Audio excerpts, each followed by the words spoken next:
தூத்துக்குடி தூத்துக்குடியில் நடந்த அந்த கொடூரமான சம்பவம். இந்த கொடூரமான சம்பவத்துடைய முக்கியமான குற்றவாளி இப்ப போலீஸ்காரங்க சிக்கியிருக்கான். இத கேள்விப்பட்ட நம்முடைய பாஜக முன்னாள் தலைவர் மற்றும் முன்னாள் IPS அதிகாரி திரு அண்ணாமலை அவர்கள் வந்து ஒரு கருத்து தெரிவிச்சிருக்காங்க.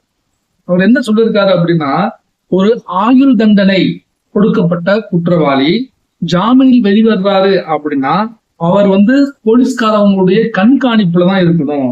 போலீஸ்காரவங்க கண்காணிக்க தவறிட்டாங்க. அப்படி கண்காணிப்போட இருந்திருந்தாங்க அப்படின்னா இந்த குற்றம், இந்த அநியாயமான அந்த உயிர் அப்படின்றது போயிருக்காது அப்படின்றது மாதிரி சொல்லியிருக்காரு. இது அவருடைய கருத்து. என்னுடைய கருத்து அப்படின்னு பாத்தீங்கன்னா, கழிப்பிடம். இந்த கழிப்பிடம் அப்படின்றது வந்துட்டு எல்லா கிராமத்திலையும் வந்துருச்சுன்னு சொல்லி எத்தனையோ அரசியல்வாதிகள் எல்லாம் சொல்லிக்கிட்டு தான் இருக்காங்க. ஆனா இது மாதிரியான சம்பவங்கள் நடந்துகிட்டு தான் இருக்கு. காரணம், நிறைய இடங்கள்ல நிறைய வீடுகள்ல இந்த கழிப்பிட வசதி அப்படின்றது வந்துட்டு இல்லாம தான் இருக்குது. ஒவ்வொரு கட்சிக்காரங்களும் 1000 ரூபாய் தர்றேன் மாசமானா, இன்னொரு மாசத்துக்கு மாசம் 2000 ரூபாய் தர்றேன், இன்னொருத்தவங்க 2500 ரூபாய் தர்றேன் அப்படின்லாம் சொல்றாங்க. யாராவது ஒருத்தவங்க இது மாதிரியான ஒரு கழிப்பிடத்தை கட்டி கொடுத்துட்டு மாசம் அதுக்கு உண்டான அமௌண்ட் EMI மாதிரி கட்டுங்க. இப்ப 1 ரூபா கொடுத்தா கூட ஒரு 80,000 1 லட்சம் மதிப்புள்ள பைக்கை வந்துட்டு EMI ல வாங்கிக்கிறாங்க. தயவு செய்து அந்த கழிப்பிடத்தை ஒரு EMI-லாவது கட்டி கொடுக்க முடியுமா? ஏன்னா எங்களால மொத்தமா ஒரு அமௌண்ட் போட்டு ஒரு கழிப்பிடம் அப்படின்றது கட்டுவதே எங்களுக்கு கடினமா தான் இருக்கு. ஒரு EMI வசதி அப்படின்றத ஏற்படுத்தி கொடுத்தா நல்லா இருக்குமா? இது என்னுடைய சின்ன ஆலோசனை. நல்லதா இருந்தா எடுத்துக்கலாம். இந்த கொடூர சம்பவத்துல போலீஸ் பிடிச்சு வச்சிருக்க அந்த கொலையாளி யார், அவனுடைய பின்னணி என்ன, இதை பற்றி தான் இந்த வீடியோ பேசுவோம். இனிமையான தமிழ் பேசும் இளமையான தமிழ் உள்ளங்களுக்கு சாமானியனின் பணிவான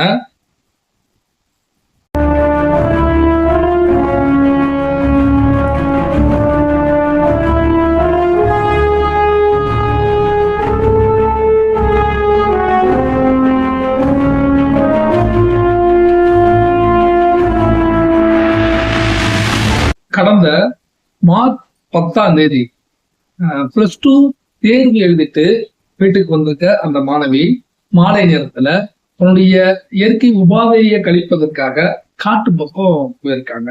அந்த போன அந்த சிறுமி நேரம் ஆக ஆக வரவே இல்லை. திடீர்னு காலையில பார்த்தோம்னா அவங்க ஒரு வீட்டுல இருந்து ஒரு 200 மீட்டர் தூரத்துல ஒரு புதர்லன்னு நினைக்கிறேன் பிணமாக கிடக்குறாங்க. உடம்புலாம் வந்துட்டு காயங்கள், கீறல்கள் அப்படின்னு ஏற்பட்டிருக்கு. இதை பார்த்த பெற்றோர்களும் உறவினர்களும் போலீஸ் ஸ்டேஷன் போறாங்க. போலீஸ் ஸ்டேஷன்ல சொல்லும் போது அவர்களுடைய அலட்சியமான அணுகுமுறை அப்படின்றத வந்துட்டு இவங்களுக்கு பிடிக்காதனால இவங்க போராட்டத்துல ஈடுபடுறாங்க. இந்த போராட்டம் ஒரு சிறிய தீக்குச்சி அளவுல கிளம்பினது. அப்படியே போக போக தமிழ்நாடு முழுவதுமே 10 எரிய ஆரம்பிச்சது. புதுசா ஆரம்பிக்கப்பட்ட தாவேகா கட்சி சார்ந்த நபர்கள் கூட அவங்க வீட்டுக்கு போயிட்டு அவங்களுக்கு ஆதரவு சொல்லிட்டு வந்தாங்க. நம்முடைய MP கனிமொழி அவர்கள் அவங்களும் போய் ஆதரவு சொல்லிட்டு வந்தாங்க. என்ன, அவங்க கனிமொழி அவர்கள் ஆதரவு சொல்லிட்டு பத்திரிகையாளர்கள் கேட்ட போதுதான் போஸ்ட்மார்ட்டத்தோட ரிப்போர்ட் இன்னும் வரல, வந்ததுக்கு அப்புறம் தான் எதா இருந்தாலும் சொல்ல முடியும் அப்படின்ற மாதிரி சொன்னாங்க. அப்பதான் கூட மற்ற ஊடகங்கள், மற்ற யூடியூபர்ஸ் எல்லாமே கேட்டுட்டு இருந்தாங்க. 41 பேர் மரணம் அடைஞ்சதை மட்டும் ஒரே நாள்ல, கரூர் சம்பவத்துல 41 பேருக்கு வந்துட்டு ஒரே நாள்ல போஸ்ட்மார்ட்டம் பண்ண இந்த மருத்துவர்களால ஏன் தூத்துக்குடி சம்பவத்தை அந்த ஒரு பொண்ணுக்கு அந்த போஸ்ட்மார்ட்டம் ரிப்போர்ட் அப்படின்றத உடனடியாக கொடுக்க முடியல அப்படின்ற மாதிரிலாம் கேள்வி கேட்டு டிபேட் ஓடிக்கிட்டு இருந்தது. அது வேற விஷயம். எப்படியாக கனிமொழி அவர்கள் கேட்டாங்க. முக்கியமா நம்முடைய அதிமுக இருக்கு பாத்தீங்களா, அதிமுக வந்து இது ஒரு பெரிய விஷயமாக கையில் எடுத்து போராடி, அதாவது தூத்துக்குடி மாணவிக்கு நியாயம் வேண்டும் அப்படின்ற மாதிரி நான் கோஷமிட்டு போராட்டம் பெரிய அளவுல நடத்தினாங்க. அதன் பிறகுதான் இது தமிழ்நாடு முழுவதும் அறியப்பட்டு ஒரு முக்கியமான ஒரு கேஸாக வந்து இது பார்க்கப்பட்டுச்சு. அதுக்கப்புறம் போலீஸ் துரிதப்படுத்தப்பட்டு அரசாங்கம் கொடுத்த அழுத்தத்தினாலும் அவங்க துரிதப்படுத்தப்பட்டு கிட்டத்தட்ட ஒரு 10 தனிப்படை பிரிவு அப்படின்றத மாதிரி அந்த ரெடி பண்ணியிருக்காங்க. 10 தனிப்படை பிரிவு அப்படின்றத வந்து முடுக்கி விட்டுருக்காங்க. இந்த 10 தனிப்படை பிரிவுகளும் ஒவ்வொருத்தவங்களும் ஒவ்வொரு கோணத்துல அவங்களுடைய விசாரணை அப்படின்றத வந்து ஆரம்பிச்சிருக்காங்க. இவ்வளவோ முயற்சி செஞ்சும் எந்த ஒரு சின்ன ஒரு துணுக்கு கூட அவங்களுக்கு கிடைக்காம தான் இருந்திருக்கு. திடீர்னு பாத்தீங்க அப்படின்னா இந்த ஒரு காற்றாலை மின்சாரம் சம்பவம் நடந்த இடத்துக்கு பக்கத்துல ஒரு காற்றாலை மின்சாரம் அப்படின்றது இருந்திருக்கு. அந்த காற்றாலை மின்சாரத்துல ஒரு சிசிடிவி கேமரா அப்படின்றதும் பொருத்தப்படும். அந்த சிசிடிவி கேமராவை போலீஸ் கைப்பற்றி அதை விசாரணையில பார்த்திருக்காங்க. அது வழியில யார் போயிருக்காங்க, யார் வந்திருக்காங்க அப்படின்றவங்க எல்லாம் பார்த்து விசாரணை பண்ணியிருக்காங்க. அந்த நேரத்துல ஒரு 30 வயது மதிக்கத்தக்க ஒருவன் பைக்ல போயிருக்கான். சோ அவனை பார்த்துட்டு சரி ஓகே அவனுடைய வண்டி நம்பரை பார்த்து அவனை ட்ரேஸ் பண்ணிடலாம் அப்படின்னு சொல்லி பிளான் பண்ணிருக்காங்க. அந்த வண்டி நம்பரை பார்க்கும்போது வந்துட்டு அது இந்த ஏரியாவுடைய வண்டி நம்பர் இல்ல, வேற ஒரு ஏரியாவில இருந்து திருடப்பட்ட வண்டி அப்படின்றத வந்து போலீஸ் கன்ஃபார்ம் பண்ணிருக்காங்க. ஏன்னா அந்த வண்டி நம்பர்ல ஏதாவது கேஸ் இருக்கா அப்படின்னு சொல்லி பார்க்கும்போது ஆமா காணான்னு சொல்லி அந்த வண்டியை காணான்னு சொல்லி அந்த வண்டியோட உரிமையாளர் கேஸ் கொடுப்பது கிடைச்சிருக்கு. சோ அவன் மேல வந்து சந்தேகம் அப்படின்றது வந்துட்டு ரொம்ப அதிகமாயிருச்சு. போன் நம்பரை வச்சு ட்ரேஸ் பண்ணி அவனை சென்னையில வச்சு கைது பண்ணிருக்காங்க. அவனுடைய பேர் பாத்தீங்கன்னா தர்ம முனீஸ்வரர். ஆமாங்க, இந்த நாதாரிக்கு பேரு தர்ம முனீஸ்வரர்.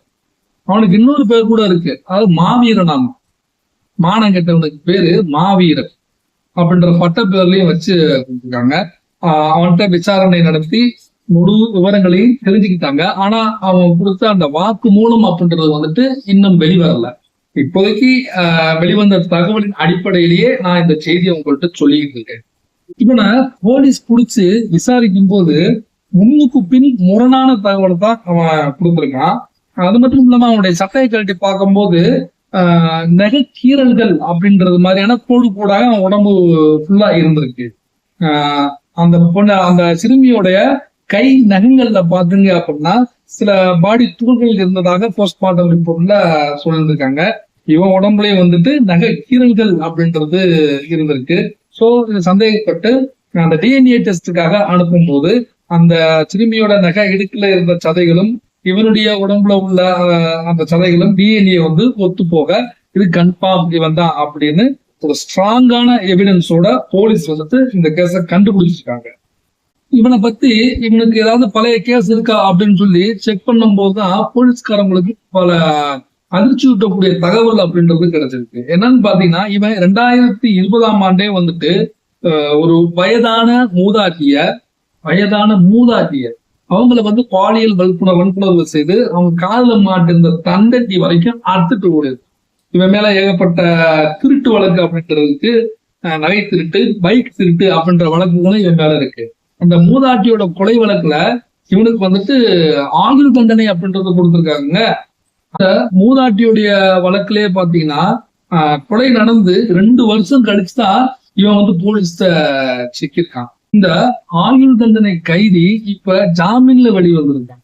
ஜாமீன்ல வெளிவந்து அந்த பக்கமா கிராஸ் பண்ணி போகும்போதுதான் இப்படி ஒரு சிறுமி அந்த காட்டுப்பக்கம் போறதை பார்த்து அவங்கள பின்தொடர்ந்து இப்படிப்பட்ட ஒரு நாசகரமான இந்த ஒரு வேலையை அவன் செஞ்சிருக்கான். 2020 அந்த வயதான மூதாட்டிய எப்படி பாலியல் வன்புணர்வு செஞ்சானோ, அதாவது பருத்திக்காட்டுக்கு அந்த அம்மா வந்துட்டு அந்த மூதாட்டி பருத்திக்காட்டுக்கு போயிருக்காங்க. அப்ப இவன் அவங்கள ஃபாலோ பண்ணிட்டு போயிட்டு அங்க அது மாதிரி பண்ணணும். அதே மாதிரிதான் இந்த சிறுமியையும் பண்ணிருக்கான். இது 2 கேஸையும் ஒன்னா ஒத்து பார்க்கும் போது இவன் ஒரு சைக்கோவா இருக்கிறதுக்கு உண்டான வாய்ப்பு அதிகமாக இருக்குது அப்படின்றதுதான் என்னுடைய. இவன் இது 2 கொலைகள் மட்டும்தான் பண்ணிருக்கானா, இன்னும் எத்தனை கொலைகள் பண்ணிருக்கானா பண்ணிருப்பானோ அப்படின்ற மாதிரியான நெஞ்சு வந்துட்டு பதறு. போலீஸுடைய விசாரணை இன்னும் தீவிரப்படுத்தி அவன் இது 2 தான் பண்ணிருக்கானா இல்ல வேற எதுவும் நிறைய பண்ணிருக்கானா அப்படின்றத கொஞ்சம் முழுமையாக விசாரிக்கணும். இவனுக்கு தண்டனை அப்படின்றது பாத்தீங்கன்னா ஆல்ரெடி ஆயுள் தண்டனை அந்த மூதாட்டி கேஸ்லயே அவங்களுக்கு இருக்கு. இப்ப இந்த கேஸும் சேர்ந்து இருக்கு. இதுக்கு கோர்ட் என்ன விதமான தீர்ப்பு அப்படின்றது சொல்ல போகுது அப்படின்றது வந்துட்டு தெரியல. சாதாரண மக்களாகிய சாமானியர்கள்ட்ட கேட்டா அப்படின்னா அவன்லாம் அங்கேயும் சுட்டு போட்டுருவாங்க அப்படின்னு தான் மக்கள் சொல்லுவாங்க. ஆனா நம்ம அரசாங்கத்தையும் சட்டத்தையும் நம்ம மதிக்கிறவங்க, அரசாங்கமும் சட்டங்களும் அவனுக்கு ஒரு கடுமையான தீர்ப்பை அளிக்கும் அப்படின்ட்டு எதிர்பார்ப்போம். இந்த காணொலி உங்களுக்கு பிடிச்சிருந்துச்சு அப்படின்னா மறக்காம சப்ஸ்கிரைப் பண்ணீங்க. அப்பதான் நான் போடுற வீடியோ அப்படின்றத யூடியூப் உங்களுக்கு உடனுக்குடனே கொண்டு வந்து சேர்ப்பேன். ஏன்னா யூடியூபோட அல்கோரிதம் அப்படின்றது அப்படி இருக்கு. இது போன்ற ஒரு வீடியோ தொகுப்பில் மீண்டும் சந்திப்போம். நன்றி.